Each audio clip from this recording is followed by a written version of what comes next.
Hello दोस्तों, कैसे हो आप। उम्मीद करता हूँ आप सब अच्छे होंगे। आज आपके लिए लीगल से संबंधित एक नया वीडियो लेकर आया हूँ। उम्मीद करता हूँ आपको यह वीडियो पसंद आएगा। तो ज़्यादा समय न लगाते हुए आइए शुरू करते हैं। अपने लीगल टॉपिक के इस भाग में हम देखेंगे दंड प्रक्रिया संहिता के अंतर्गत मुस्लिम महिलाओं के संबंध में भरण पोषण जो निम्नलिखित हैं। नंबर 1, मुस्लिम व्यक्तिगत विधि के अंतर्गत भरण पोषण। नंबर 2, दंड प्रक्रिया के अंतर्गत भरण पोषण। नंबर 3, मुस्लिम विवाह विच्छेद पर अधिकार का संरक्षण अधिनियम 1986 के अंतर्गत भरण पोषण। एक अगला प्रश्न यह बहुत पूछा जाता है कि तलाकशुदा मुस्लिम पत्नी के भरण पोषण के अधिकार को बताइए। कि तलाकशुदा जो मुस्लिम महिला है उसके अधिकार भरण पोषण के संबंध में क्या क्या हैं। इसका जवाब देख लेते हैं। प्रत्येक मुस्लिम पत्नी अपने पति से जीवन पर्यंत भरण पोषण प्राप्त करने का अधिकार रखती है। ऐसी मुस्लिम पत्नी जिसका निकाह भंग हो चुका है अपने पूर्व पति से भरण पोषण प्राप्त कर सकती है। इस संबंध में उसके अधिकार की जांच निम्नलिखित बिंदुओं के अधीन अपेक्षित होगी। वह बिंदु क्या क्या हैं, आइए देखते हैं। नंबर 1 है मुस्लिम व्यक्तिगत विधि के अंतर्गत भरण पोषण। नंबर 2, दंड प्रक्रिया संहिता के अंतर्गत भरण पोषण। नंबर 3, मुस्लिम महिला विवाह विच्छेद पर अधिकारों का संरक्षण अधिनियम 1986 के अंतर्गत भरण पोषण का अधिकार। इसमें एक पहला पॉइंट कहा गया है मुस्लिम व्यक्तिगत विधि के अंतर्गत भरण पोषण। इसमें देखते हैं इसमें क्या कहा गया है। मुस्लिम व्यक्तिगत विधि के अंतर्गत तलाकशुदा मुस्लिम पत्नी अपने पूर्व पति के विरुद्ध भरण पोषण का सीमित अधिकार रखती है। उसका पूर्व पति केवल इद्दत काल तक उसे भरण पोषण देने हेतु आबद्ध है। इसमें एक शब्द आया है इद्दत। तो इद्दत क्या, इद्दत जान लेते हैं। इस्लाम में इद्दत किसी महिला के तलाक या उसके पति की मृत्यु के बाद की वह अवधि होती है जिसका पालन करना उस महिला के लिए अनिवार्य है। इस अवधि के दौरान वह किसी अन्य पुरुष से निकाह नहीं कर सकती। एक बार और देख लेते हैं। किसी महिला के तलाक या उसके पति की मृत्यु के बाद की इद्दत की वह अवधि होती है जिसका पालन करना उस महिला के लिए अनिवार्य है। इस अवधि के दौरान वह किसी अन्य पुरुष से निकाह नहीं कर सकती। ये इद्दत के बारे में कहा गया है। इद्दत काल के पश्चात तलाकशुदा मुस्लिम महिला पुनर्विवाह करने के लिए स्वतंत्र होती है। इद्दत काल की अवधि मुस्लिम विधि द्वारा नियत की जाएगी। भिन्न भिन्न परिस्थितियों में इद्दत की अवधि भिन्न भिन्न हो सकती है। इद्दत अवधि के संबंध में निम्नलिखित नियम हैं। वह नियम क्या हैं, आइए देखते हैं। नंबर 1, यदि विवाह विच्छेद से पूर्व पति के बीच लैंगिक संबंध नहीं हुए हैं तो इद्दत का पालन करना आवश्यक नहीं होगा। नंबर 2, यदि विवाह विच्छेद से पूर्व पति पत्नी के बीच लैंगिक संबंध स्थापित हुए हैं तो इद्दत की अवधि 3 मास या 3 चंद्रमास होगी। नंबर 3, यदि पत्नी गर्भवती हो तो बच्चे के जन्म या गर्भपात हो जाने तक इद्दत काल जारी रहेगा। नंबर 4, यदि पति की मृत्यु के कारण विवाह विच्छेद हुआ हो तो इद्दत की अवधि 4 माह 10 दिन होगी। यदि वह गर्भवती है तो यह अवधि बच्चे के जन्म या गर्भपात होने तक जारी रहेगी।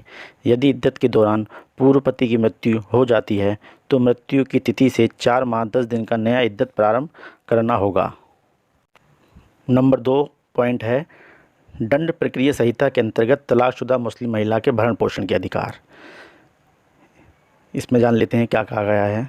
दंड प्रक्रिया संहिता की धारा 125 की उपधारा 1A के अंतर्गत तलाकशुदा मुस्लिम महिला अपना भरण पोषण करने में असमर्थ होने तथा पूर्व पति के साधन संपन्न होने पर भरण पोषण की मांग कर सकती है। धारा 125 के उपबंध धर्मनिरपेक्ष हैं। अतः धारा 125 की उपधारा 1A के अंतर्गत कोई भी पत्नी चाहे वह किसी भी धर्म में आस्था रखती हो भरण पोषण की मांग कर सकती है। एक वाद आया था, इस वाद का नाम है बाई ताहिरा बनाम अली हुसैन 1979 सुप्रीम कोर्ट। इस मामले में उच्चतम न्यायालय ने धारा 127 की उपधारा 3 की उपधारा B की व्याख्या करते हुए कहा कि तलाकशुदा मुस्लिम पत्नी विवाह विच्छेद के पश्चात मेहर की संपूर्ण धनराशि को प्राप्त कर लेने के बाद भी तब तक भरण पोषण प्राप्त करने की अधिकारिणी है जब तक वह पुनर्विवाह नहीं कर लेती है। तलाकशुदा मुस्लिम पत्नी का धारा 125 के अंतर्गत भरण पोषण प्राप्त करने का अधिकार एक वैधानिक अधिकार है। उच्चतम न्यायालय ने कहा कि यदि मुस्लिम विधि और CRPC के अंतर्गत भरण पोषण के संबंध में कोई विवाद है तो दंड प्रक्रिया संहिता के उपबंध मुस्लिम विधि के ऊपर अभिभावी हैं। अब इसमें एक शब्द आया है मेहर। मेहर क्या है इसे देखते हैं। मेहर एक धनराशि होती है जो मुस्लिम विवाह के समय वर या वर का पिता वधू को देता है। यद्यपि यह मुद्रा के रूप में होती है, किंतु आभूषण, घरेलू सामान, फर्नीचर या ज़मीन आदि के रूप में भी दी जा सकती है।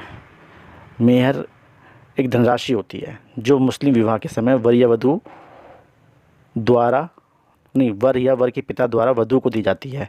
यद्यपि यह मुद्रा के रूप में होती है, किंतु आभूषण, घरेलू सामान, फर्नीचर या ज़मीन आदि के रूप में भी यह हो सकती है।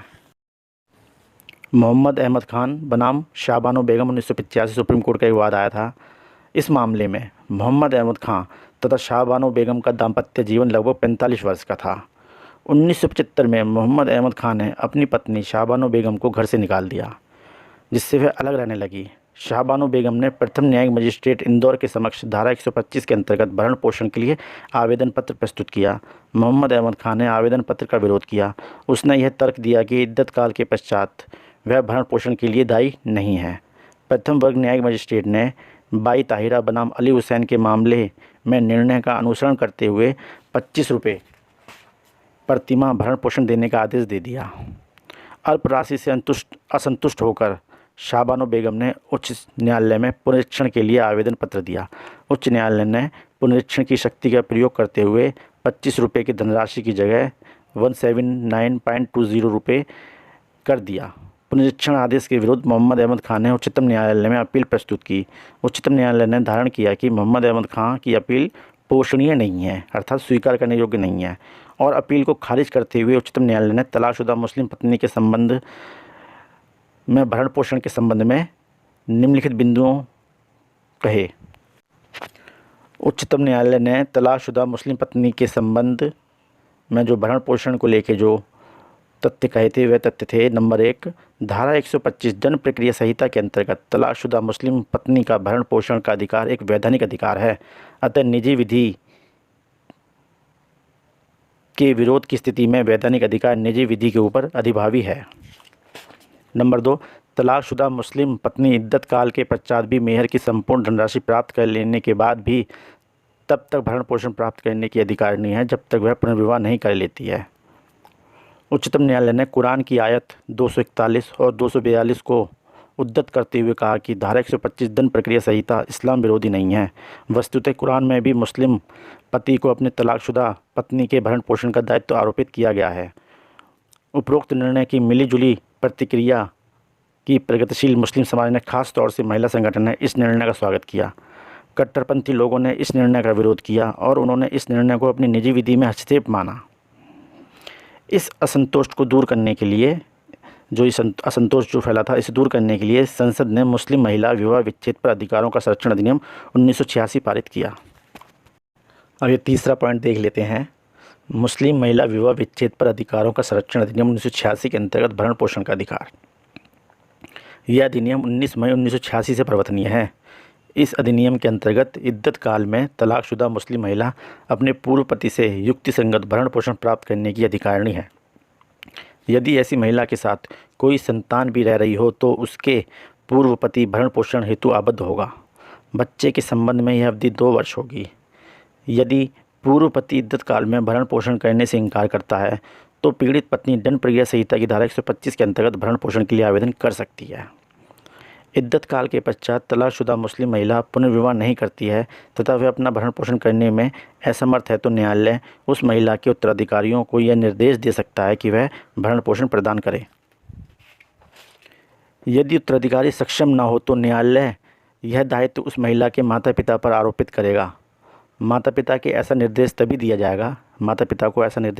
जाएगा जब तलाकशुदा मुस्लिम पत्नी का कोई संतान ना हो या संतान हो तो वह भरण पोषण करने में अक्षम हो। यदि उपरोक्त सभी विकल्प विफल हो जाते हैं तो न्यायालय सक्षम संबंधी को भरण पोषण देने का आदेश दे सकता है। अंतिम विकल्प के रूप में भरण पोषण महिला के निवास क्षेत्र स्थित वक्फ बोर्ड देने के लिए उत्तरदायी होगा। डेनियल लैटिनी बनाम union of India 2002 supreme court का एक वाद आया था।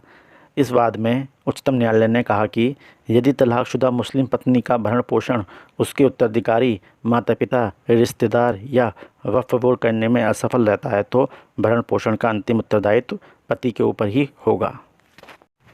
इद्दतकाल, मेहर, वक्फ़ आदि के बारे में हम विस्तार से चर्चा मुस्लिम विधि के अंतर्गत करेंगे। जब हम मुस्लिम विधि पढ़ाएंगे तब इन सभी शब्दों को लेकर हम वहाँ पर चर्चा करेंगे विस्तार से। हो तो लाइक कीजिए, और यदि वीडियो में कोई कमी रह गई हो तो कमेंट में बताइएगा ज़रूर, ताकि उस कमी को अगली वीडियो में सुधारा जा सके। धन्यवाद।